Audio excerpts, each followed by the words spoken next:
So, we're back with separation.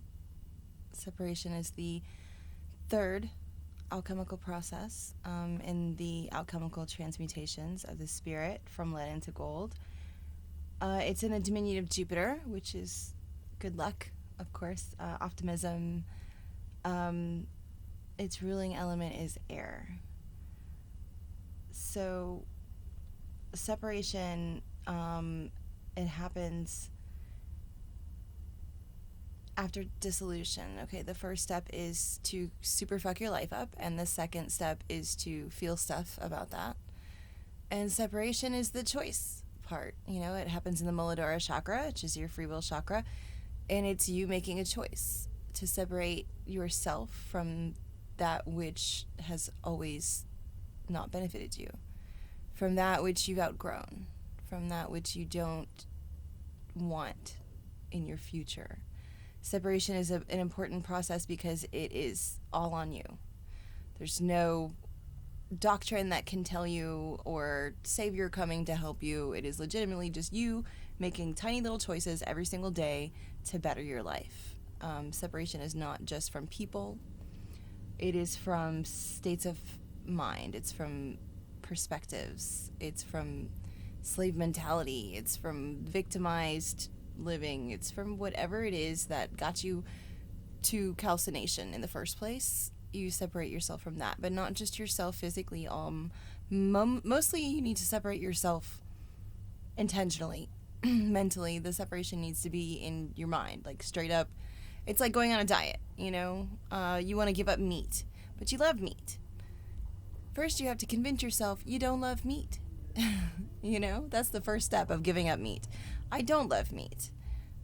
Meat doesn't love me. We are no longer compatible. I've outgrown this thing, so I just, every time I see it, I don't want it. You know? As soon as you decide that you don't want it, you convince yourself you don't want it. And once you're convinced that you don't want it, you really believe it. You truly don't want it. Like I gave up, I'm a pescatarian, so I gave up everything but, certain types of seafood. And the only thing that I really missed was chicken wings. God, I love chicken. It's not even just the wing, it's the sauce that I love. It's the wing sauce. But that was the only thing that I missed was wings. And then I realized, I could still eat the sauce. I just put it on other stuff. So it's not, you get around it. But anyway, it starts in your head. You got to convince yourself that you don't need these things or that you don't want them or they're not good for you or they're not beneficial. Just know. Anyway, let me get to the book before I keep on with the rambling on. Chemically, separation is the isolation of components of dissolution by filtration and then discarding any unworthy materials. It's like you're panning for gold is what you're doing. You're just sifting through the shit and you're only keeping the stuff that's good. And the shit, you just throw it back. Just throw it back. Physiologically, separation has to do with the breath. Focusing on and controlling the breath in the body is a meditative process that supports the physical body's separate functions. It is the power which moves blood between heartbeats, oxidizes the whole body, and pushes the digestive muscles. That's why it's in the air's domain. Breath is what they tell you to focus on every time you're having an anxiety attack or whatever the problem is. Breathe. They always just say breathe because breathing is a regulator. Breath comes in and is like, stop. Go back to your, cell or quadrant or whatever, security guard coming in, shutting it down. No, there is no chaos happening right now, not on my watch. We're going to calm down everybody and sort this out. We're going to think about it logically. We're not going to have an emotional reaction. Psychically, separation takes place in the Manipura or the tin chakra, as this is the tin from alchemy. This is the vortex of will. Separation is free will at its best. This is you designing your own destiny. Psychologically, separation is taking the ruins of your calcined world and your honest emotional acceptance, now dissolved into less restrictions, and again sorting through the rubble. This time, you already know what caused the collapse. You. So before you can rebuild, you need to determine what to take with you into your new life and what to leave behind. Your whole life has been turned upside down. You've had an emotional breakdown and an emotional breakthrough. Now what? Now it's time to make moves. Do it better the second time. Build a new life on the foundations you personally approve of. No more doing as you're told or living for someone else's expectations. You decide what lives on and what dies. It could be a moment where you see the light and suddenly understand your life's purpose, or it could be years of introspection and falling back into calcination from avoidance of this process. We are pack rats. We can put the anvil down or drop it on our heads, but for some reason we have a really hard time letting go of the things that make us. We hold on to that fear and that regret, and we stow away our pain deep inside of us for safekeeping. We live with bricks of past trauma weighing heavy on our souls, and then we use these bricks to build walls. It's funny how everyone becomes a mason after a great pain has made its presence known. That's the spirit of the ego scrounging for food. He whispers in our ear, play it safe. Don't get hurt again. Because he knows that we don't want to feel that way again. We do want to protect our spirit from the negative emotions that it requires for growth and understanding. And most of all, we don't want to repeat epic failures. But fear is an illusion. One favored by the ego, who wields it in order to manipulate our will by confusing our mind's inspirations. Let discernment and logic be your guide in this separation process, not fear. Allowing fear to creep up during separation is exactly how we set ourselves up to repeat past mistakes. Separation is a lot of small decisions that spring from one solid decision to live without the ego's tyranny. Make a list of the attributes that you wish to define you. These are your pillars. They must not fall. If you have to make a decision, ask yourself if it promotes one of these pillars. If it does not, then it does not accompany you into the new life. Be honest and be consistent. Constantly compare yourself to these pillars. If your life is built upon a pillar of trust, then you must ask yourself, are you trustworthy? Are you open to trust? Are you willing to earn trust? Are you willing to give trust? Sorry, my phone is oh so very dying.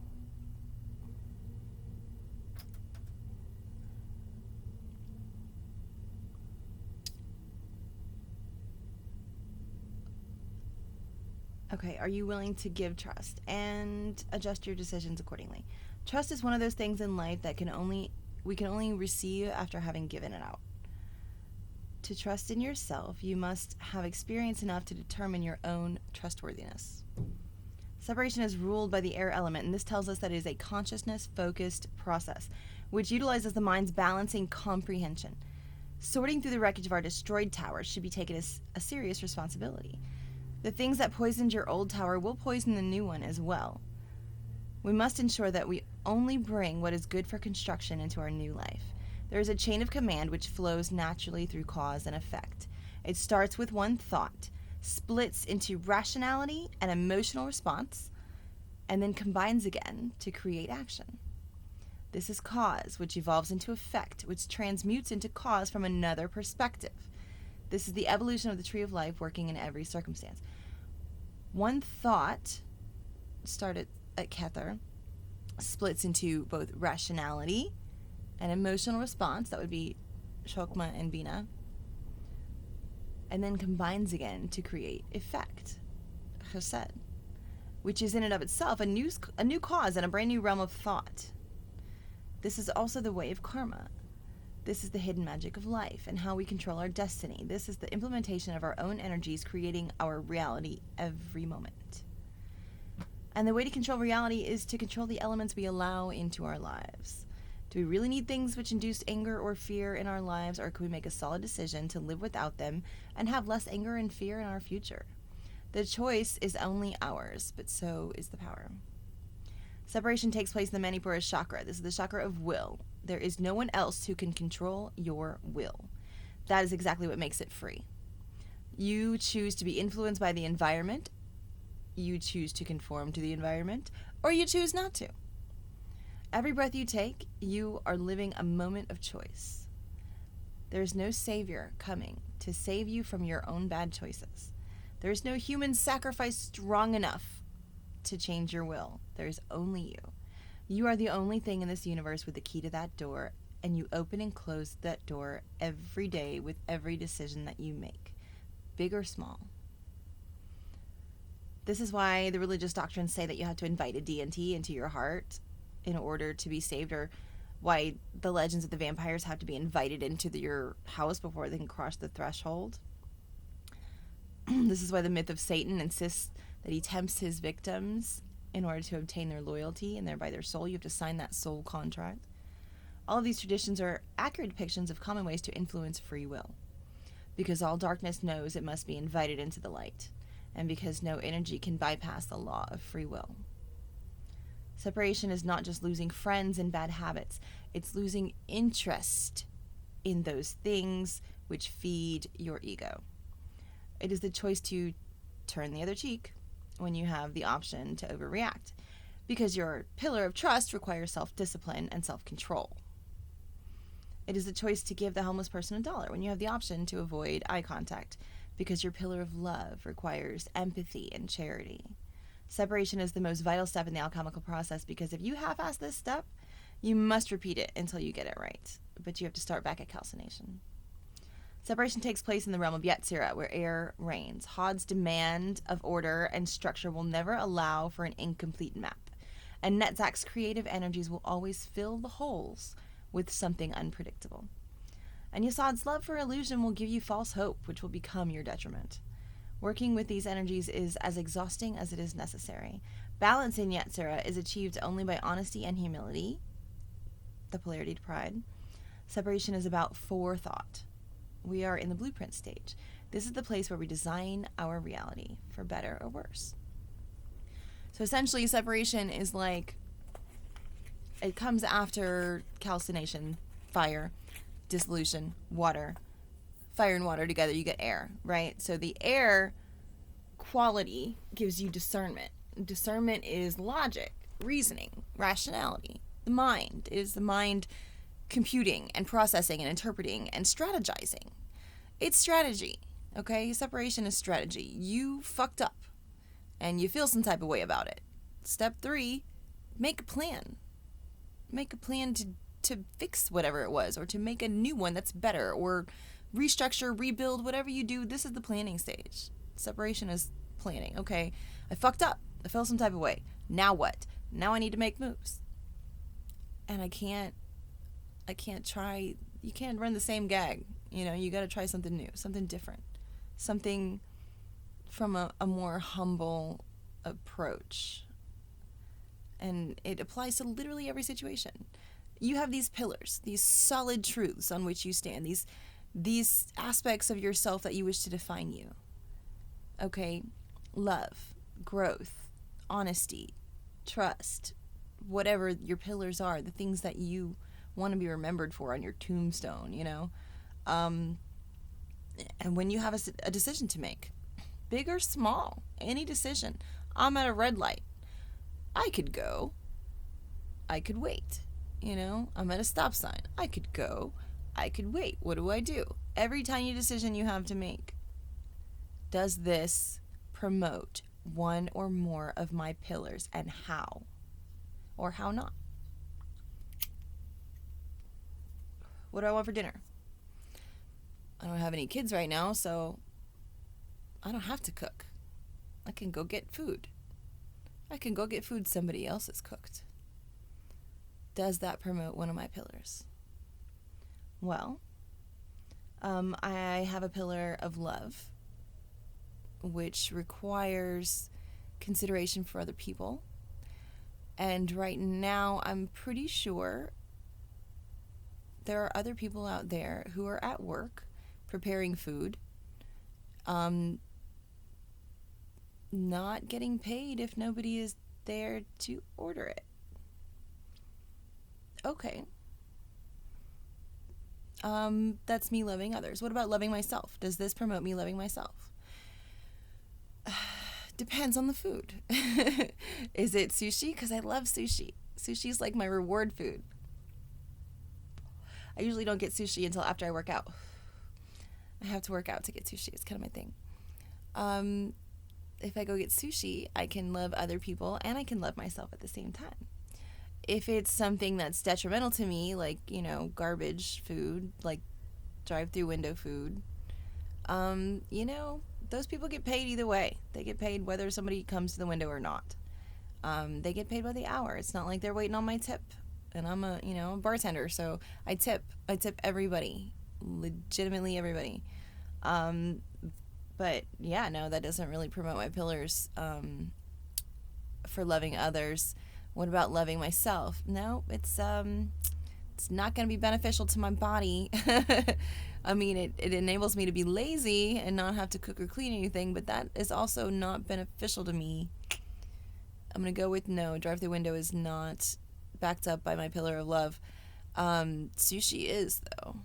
Sushi's totally totally backed up by my pillar of love. So okay, little decisions, and you think it just introspection, you know what I mean? Like, once you have these pillars that you want to define you, you don't forget about them, you don't back off of them, you don't bend them, you don't break them, you just, that's my pillar. I'm not breaking my own rules, and I don't allow other people to break them either. That's the thing. It's just a structure for you to start introspection and for you to start self-discipline. That's one of the biggest things. Self-control. Separation is about learning self-control and self-discipline. That's the hardest part, You don't have anybody telling you what you can and can't do. It's just you that has to tell you what you can and can't do. And you have to stick by it. It's easy to not. It's easy. But, the great work is not easy, and the straight and narrow is not the easy path. So, if you want things to get better, understand that they will also get harder. And separation is about putting into perspective what you want more. What you want most comes at a cost, and you have to be willing to pay it and work for it and earn it. You can't just decide you want it and buy it. You have to build it from scratch. And that's conjunction, the next alchemical transmutation process. So we'll get to that in a minute.